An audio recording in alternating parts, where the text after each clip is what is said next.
प्यारे बच्चों नमस्कार। आज की ऑनलाइन क्लास में आपका स्वागत है। प्यारे बच्चों, आज हम कक्षा 6 विषय विज्ञान अध्याय 6 हमारे चारों ओर के परिवर्तन के प्रश्नोत्तर करने वाले हैं। तो जो बच्चे चैनल पर नए हैं या जिन बच्चों ने अभी तक चैनल को सब्सक्राइब नहीं किया, सब्सक्राइब कर लें, लाइक कर दें और शेयर कर दें। तो शुरू करते हैं आज की क्लास का पहला प्रश्न।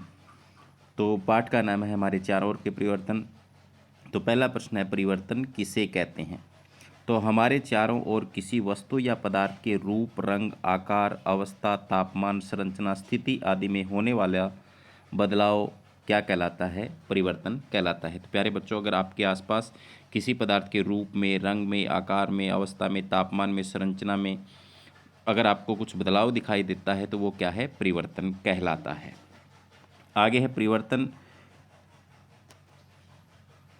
जो होते हैं वो दो प्रकार के होते हैं, उत्क्रमणीय और अनुत्क्रमणीय। तो पहले हम जानेंगे उत्क्रमित या उत्क्रमणीय परिवर्तन किसे कहते हैं। ऐसे परिवर्तन जिनको वापस अपनी पहली अवस्था में लाया जा सकता है उत्क्रमणीय परिवर्तन कहलाते हैं।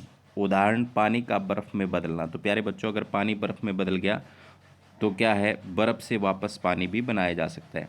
गुब्बारे को हमने फुला लिया, उससे हवा निकाल देंगे तो वापस गुब्बारा वैसे उसी आकार में आ जाता है। तो इस प्रकार के परिवर्तन जो वापस उसी रूप में आ जाते हैं उत्क्रमित या उत्क्रमणीय परिवर्तन कहलाते हैं। आगे है, अनुत्क्रमणीय या अनुत्क्रमित परिवर्तन किसे कहते हैं? ऐसे परिवर्तन जिनको वापस पहली वाली अवस्था में नहीं लाया जा सकता अनुत्क्रमणीय परिवर्तन कहलाते हैं। उदाहरण, दूध का दही में बदलना। तो प्यारे बच्चों, अगर दूध जो है उससे दही बन गया तो दही से वापस क्या हम दूध बना सकते हैं? नहीं बना सकते। तो ये किस प्रकार का परिवर्तन है? अनुत्क्रमणीय परिवर्तन है।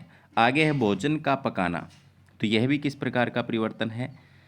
अनुत्क्रमणीय है। अगर भोजन पक गया तो वापस उससे कच्चा भोजन बिल्कुल नहीं बनाया जा सकता। आगे है, प्रसार किसे कहते हैं? प्रश्न नंबर 4 है, प्रसार किसे कहते हैं? जब किसी वस्तु को गर्म करते हैं तो उसका आकार बड़ा हो जाता है, फैल जाता है, इसे प्रसार कहते हैं।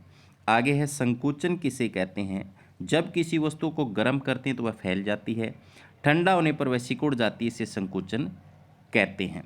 तो इसका आप उदाहरण देख सकते होंगे। जैसे लोहे की वस्तु है, उसके अंदर जैसे हमें कुछ डंडा डालना है, मान लो, तो गर्म करते हैं, उसकी जो मूंड होती है जहाँ पर डंडा डलता है, और गर्म डंडा डालने के बाद पानी डाल देते हैं, वो संकुचित हो जाती है, यानी डंडा जो होता है उसमें टाइट हो जाता है। तो ये प्रसार और संकुचन के कारण से होता है। जब आप किसी आगे है प्रश्न नंबर 6, जब किसी जलमग्न इलाके में घूमते हो तो अपनी पोशाक को मोड़कर उसकी लंबाई कम कर लेते हो, क्या इस परिवर्तन को उत्क्रमित किया जा सकता है? हाँ, इस परिवर्तन को उत्क्रमित किया जा सकता है, क्योंकि यह एक उत्क्रमित परिवर्तन है। हमने पोशाक को काटा नहीं है, वो उस क्या है, हमने उसको फोल्ड करके उसकी लंबाई को कम किया, वापस छोड़ देंगे तो वो उसी लंबाई में आ जाएगी, तो उत्क्रमित परिवर्तन है।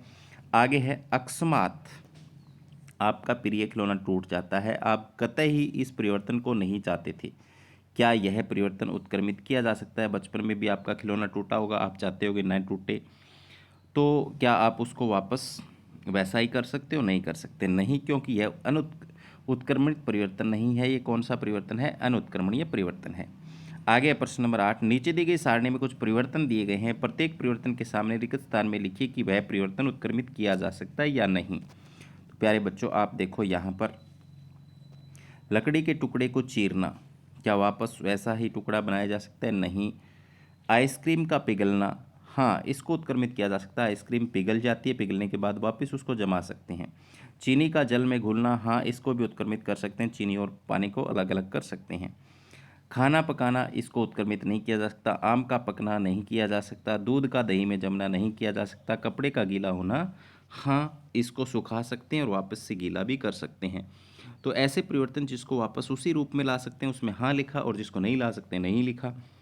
आगे है, चित्रकारी करने पर, प्रश्न नंबर 9 है, चित्रकारी करने पर ड्राइंग शीट में परिवर्तन हो जाता है, क्या आप इस परिवर्तन को उत्क्रमित कर सकते हैं? उत्तर, यह कुछ स्थितियों में निर्भर करता है। जब चित्रकारी पेंसिल की गई तो इसे रबड़ से मिटाया जा सकता है, तब यह उत्क्रमणीय परिवर्तन है। यानी पेंसिल से अगर हमने चित्रकारी की है तो उसको मिटा सकते हैं, तब तो ये उत्क्रमणीय है। परंतु जब यह चित्रकारी पेन या रंग से की गई है तो यह उत्क्रमित नहीं किया जा सकता, तब यह अनुत्क्रमणीय है। तो दोनों ही कंडीशन आप याद रखोगे। आगे उदाहरण देकर उत्क्रमित किए जाने वाले तथा उत्क्रमित न किए जाने वाले परिवर्तनों में अंतर स्पष्ट कीजिए। उत्क्रमणीय परिवर्तन और अनुत्क्रमणीय परिवर्तन में लिखेंगे बर्फ का पिघलना उत्क्रमणीय है, मोमबत्ती का जलना अनुत्क्रमणीय है, कागज़ का मोड़ना उत्क्रमणीय है, कागज़ का काटना अनुत्क्रमणीय है, आटे की लोई की रोटी बनाना उत्क्रमणीय है, रोटी का पकाना अनुत्क्रमणीय है। तो उदाहरण देकर हमने अंतर स्पष्ट कर दिए। आगे है प्रश्न नंबर 11। टूटी हुई हड्डी पर बंदी पट्टी के ऊपर प्लास्टर ऑफ पेरिस पीओपी की एक मोटी परत चढ़ाई जाती है, सूखने पर कठोर हो जाती है, जिससे टूटी हड्डी हिलती नहीं है। क्या पीओपी में हुए इस परिवर्तन को उत्क्रमित कर सकते हैं? तो बिल्कुल नहीं कर सकते। जब पीओपी में पानी मिलाया जाता है तो इसे एक रासायनिक परिवर्तन होता है, यह एक अनुत्क्रमणीय परिवर्तन है। आगे प्रश्न नंबर 12। रात्रि में एक सीमेंट की बोरी जो खुले मैदान में रखी हुई थी वर्षा के कारण भीग जाती है। अगले दिन तेज धूप में निकलती है, सीमेंट में जो परिवर्तन हो गया, क्या उसे उत्क्रमित कर सकते हैं? ऐसा नहीं कर सकते, क्योंकि यह एक अनुत्क्रमणीय प्रक्रम है। सीमेंट कठोर हो जाती है, वापस से उसको सीमेंट नहीं बना सकते। उसी तरह की आगे है बैलगाड़ी के पहिए पर रिम चढ़ाने के लिए रिम को गर्म करते हैं, जिससे उसका आकार बड़ा हो जाता है। पहिए पर रिम आसानी से चढ़ जाता है, थोड़ी देर बाद रिम ठंडा हो जाता है और रिम पहिए पर कस जाता है। क्या कारण है? गर्म करने से प्रसार हुआ, आकार बढ़ा, ठंडा करने पर संकोचन तो रिम पहिए पर कस जाता है। तो ऐसा आपने देखा भी होगा। आगे प्रश्न नंबर 14। लोहे के टुकड़े को लोहार किस प्रकार विभिन्न औजारों में परिवर्तित करता है? तो लोहे को गर्म प्रसार करके, मुलायम होने पर पीट कर, फिर ठंडा करके, संकोचन करके ऐसा लोहार करता है। आगे है प्रश्न नंबर 15। जब हम जल को बर्तन में गर्म करते हैं तो कुछ समय बाद यह उबलने लगता है। अगर हम लगातार गर्म करते हैं तो जल की मात्रा बर्तन में घटनी शुरू हो जाती है। क्यों? क्योंकि यह जल वाष्पन द्वारा वाष्प में बदलता है। आगे जल वाष्प ठंडा करने पर किस में परिवर्तित हो जाता है? तो प्यारे बच्चों, जल में परिवर्तित हो जाता है। तो पानी से वाष्प बनाई जा सकती है, वाष्प से वापस पानी बनाया जा सकता है। इसका मतलब ये किस प्रकार का परिवर्तन है? उत्क्रमणीय है। तो प्यारे बच्चों, ये थे अध्याय 6 हमारे चारों ओर के परिवर्तन के कुछ महत्वपूर्ण प्रश्न जो हमने किए। उम्मीद करता हूँ कि आपको समझ में आए होंगे। धन्यवाद।